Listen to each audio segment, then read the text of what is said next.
Welcome back. اسرائیل کی جرت نہیں کہ وہ پاکستان کو میلی آنکھ سے دیکھے، پاکستان کی طرف میلی آنکھ سے دیکھنے والوں کی آنکھیں نکال دیں گے۔ نائب وزیر اعظم اسحاق ڈار کا سینٹ میں دھواں دھار خطاب، کہا پاک فوج الرٹ ہے، ہم اینٹ کا جواب پتھر سے دینا جانتے ہیں اور پوری دنیا دیکھ چکی ہے۔ ملک کی خود مختاری اور سالمیت کے لیے ہم سب ایک ہیں۔ قوم نے پیٹ کاٹ کر ایٹمی پروگرام بنایا، یہ آنے والی نسلوں کی امانت ہے۔ Israel dare not to look at Pakistan. Pakistan میں اتنی قوت ہے کہ ہم جو میلی آنکھ اس کی طرف دیکھے گی اس کی آنکھ نکال دیں گے اور اینٹ کا جواب پتھر سے دیں گے۔ اس کو ہم نے ثابت کیا۔ یہاں قوم کی ساورینٹی، قوم کی ٹیریٹوریل انٹیگریٹی، قوم کی سیکیورٹی، قوم کی اپنا حفاظت کی بات ہوگی۔ We are all one. The arm forces are fully alert. Israel سے بہت بڑی قوت جو اپنے آپ کو سمجھتے تھے، جو کنونشنلی ہم سے کئی گنا بڑے ہیں، وہ جس جو کریں گے ان کا ان سے تو جواب جو ہے نا آگے کی طرح ملے گا۔ ایران کے تابڑ توڑ میزائل حملوں نے اسرائیل میں تباہی مچا دی۔ آپریشن وعدہ صادق سوئی میں 4 روز کے دوران داغے گئے بیلسٹک میزائل اور ڈرون حملوں میں 24 افراد ہلاک اور 600 زخمی ہوئے۔ نتنیاہو آفس نے حملوں میں 30 مقامات کو نشانہ بنائے جانے کی تصدیق کر دی۔ تل ابیب اور بیت یام کی کئی عمارتیں کھنڈر بن گئی۔ تل ابیب میں امریکی سفارت خانے کو بھی نقصان پہنچا۔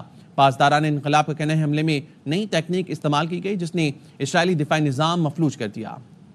اسرائیلی فوج ایران کو بھی غزہ اور لبنان بنانے پر تل گئی۔ اسرائیلی فوجی ترجمان نے پریس کانفرنس میں دھمکی دی، جو غزہ، لبنان اور مغربی کنارے میں کیا وہی کچھ ایران میں کریں گے۔ انہوں نے ایران کے 120 سے زائد میزائل لانچرز تباہ کرنے کا دعویٰ کیا۔ کہا اسرائیلی فورسز تہران کی فضا کا مکمل کنٹرول حاصل کر چکی ہیں۔ تہران میں پاسداران انقلاب کے ہیڈ کوارٹرز پر حملے میں انٹیلیجنس چیف جنرل محمد کاظمی اور نائب حسن محقق شہید ہو گئے۔ اصفہان میں 100 سے زیادہ فوجی اہداف اور صوبہ اعلام میں موسیان میونسپلٹی کی عمارت پر حملہ کیا گیا۔ صہیونی فوج نے کرمان شاہ میں اسپتال کو بھی نہ بخشا۔ اسرائیل نے ایران کے فردو نیوکلیئر پلانٹ پر بھی حملہ کیا، جس کے بعد زمین لرز اٹھی اور 2.5 شدت کا زلزلہ محسوس کیا گیا۔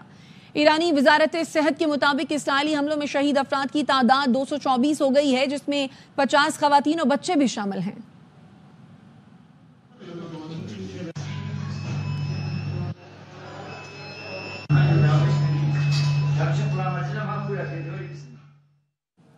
تہران پولیس کا موساد کی ڈرون ساز فیکٹری پر چھاپا، 2 ایجنٹ گرفتار کر لیے۔ پولیس نے 2 الگ الگ کارروائیوں میں موساد کے ایجنٹس کے قبضے سے 200 کلو بارود اور 23 ڈرونز کا سامان اور دیگر آلات برآمد کر لیے۔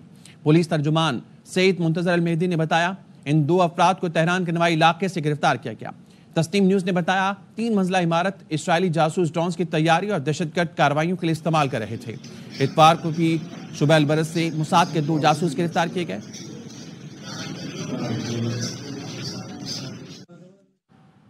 ایران میں موساد کے لیے جاسوسی کرنے والے کو پھانسی دے دی گئی۔ ایرانی میڈیا نے بتایا ایران کی سپریم کورٹ نے موساد کے جاسوس اسماعیل فکری کو مکمل فوجداری مقدمے کے بعد آرٹیکل 6 کے تحت سزائے موت کا حکم دیا۔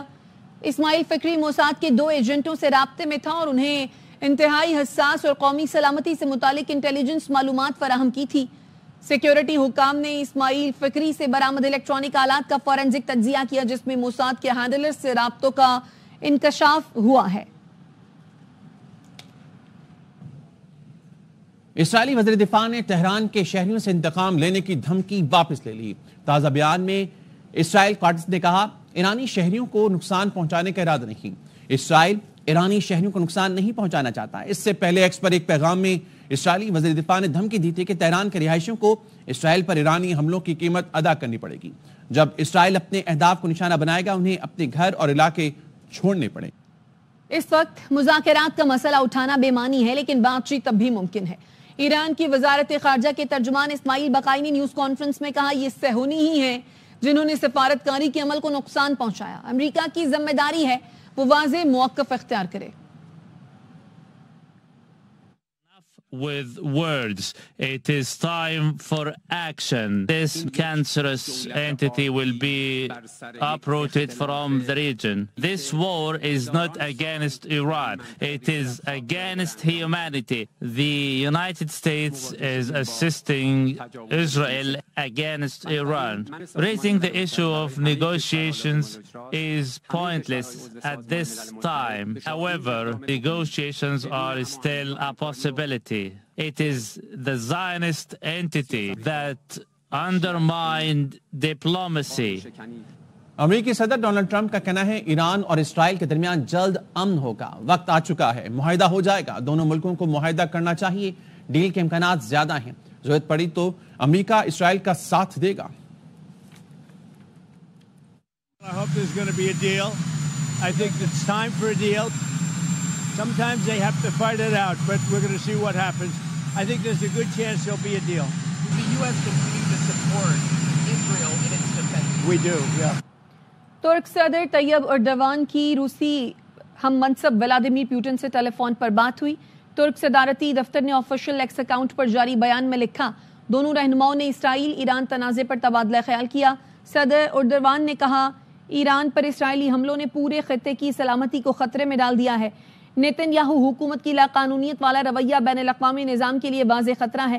یہ خطہ ایک اور جنگ کا متحمل نہیں ہو سکتا۔ ایران کے ساتھ مسائل کے حل کا واحد راستہ سفارتکاری ہے۔ غزہ میں نسل کشی سے توجہ ہٹانے کے لیے اسرائیل خطے میں غلط کاموں میں ملوث ہے۔ صدر پیوٹن نے ایران پر اسرائیلی جارحیت کی مذمت کی اور کشیدگی ختم کرنے کے لیے سفارتی راستہ اختیار کرنے پر زور دیا۔ وقت ہوا ایک بریک کا، ہمارے ساتھ رہیے۔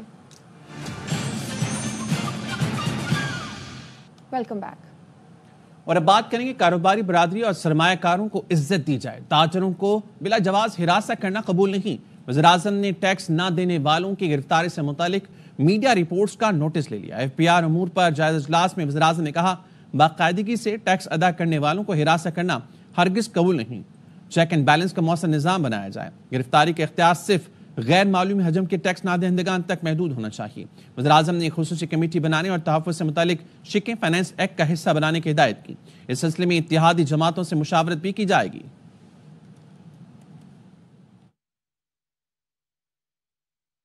سینیٹر فیصل وادہ کی ایف بی آر کو گرفتاری کا اختیار دینے کی مخالفت۔ سینیٹ اجلاس سے خطاب میں کہا، نیب، پولیس، ایف آئی اے، اینٹی کرپشن سب کے سب اگر گرفتار کریں گے، کھانے پینے اٹھنے بیٹھنے پر بھی ہتکڑیاں لگیں گی تو ہم سب کو گرفتار کر لیں۔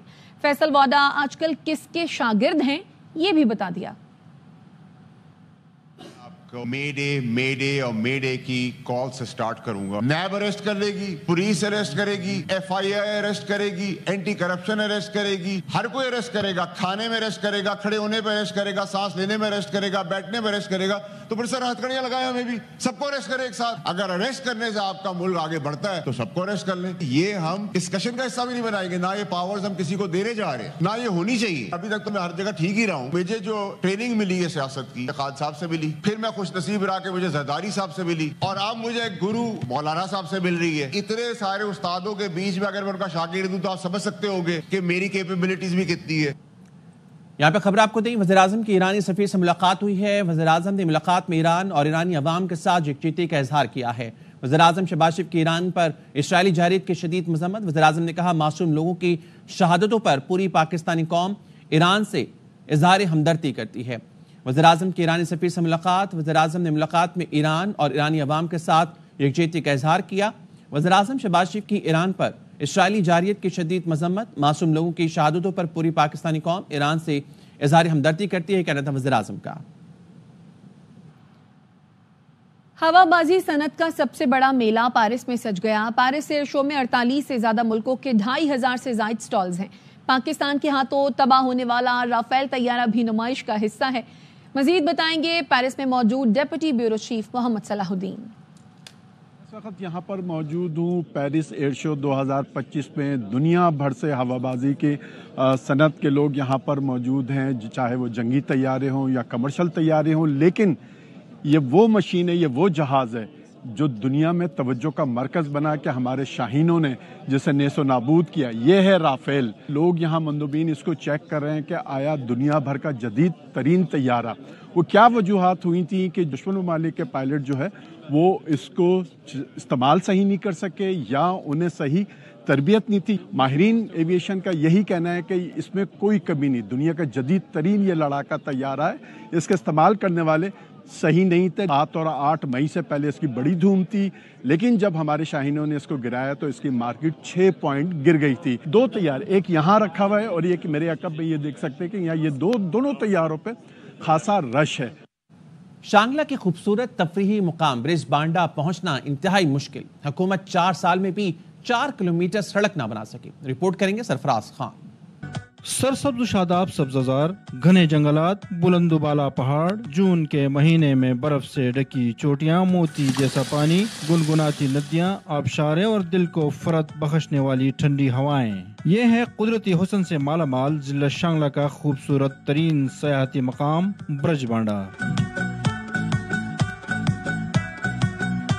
ہزاروں کی تعداد میں گرمی کے ستائے ہوئے سیاح اس حسین وادی میں ڈیرے ڈالے ہوئے ہیں. برج بانڈا ہم کافی دوست آئے ہوئے، ادھر ہم نے ٹینٹس لگایا اور ادھر کا موسم کافی خوشگوار ہے. یہاں آنے والے سیاح قدرت کی رنگینیوں میں گم ہو جاتے ہیں، لیکن اگر انہیں گلہ ہے تو سڑک کی خرابی کا. سیاح گزشتہ 4 سالوں سے 4 کلومیٹر روڈ کی تعمیر کا مطالبہ کر رہے ہیں، لیکن حکومت کو ابھی تک توفیق نہیں ہوئی کہ وہ اس روڈ کو بنا سکے. ادھر کا روڈ جو ہے تھوڑا خراب ہے تو ہمیں یہی مشکلات ہوئی تھوڑی سی. آنے والے سیاح یہاں کے قدرتی نظاروں اور ٹھنڈی ہواؤں سے لطف اٹھاتے ہیں. کوئی موسیقی سنتے ہی جھومنے پر مجبور ہو جاتا ہے تو کوئی کرکٹ کھیلتا ہے، کوئی ندی کے کنارے گرم گرم کھانوں کے مزے لے رہا ہے تو کچھ سیاح ہائیکنگ کے بھی دل دادا ہیں.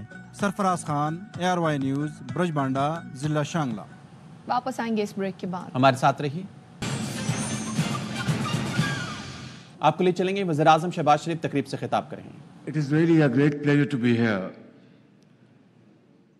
to see the Pakistan Navy under the patronage of the Ministry of Maritime Affairs and with the valuable support of partners like Badr Expo Solutions organizing the 2nd edition of the Pakistan International Maritime Expo and Conference 2025. I take this opportunity to express my appreciation to the Minister of Maritime and the Chief of the Naval Staff, Admiral Naveed Ashraf, for their outstanding leadership in steering this important event. Distinguished participants, the Pakistan Navy has always stood as a pillar of strength in our national defense architecture, whether it was the legendary Operation Dawarka of 1965 or its state of preparedness during the recent Indian misadventure.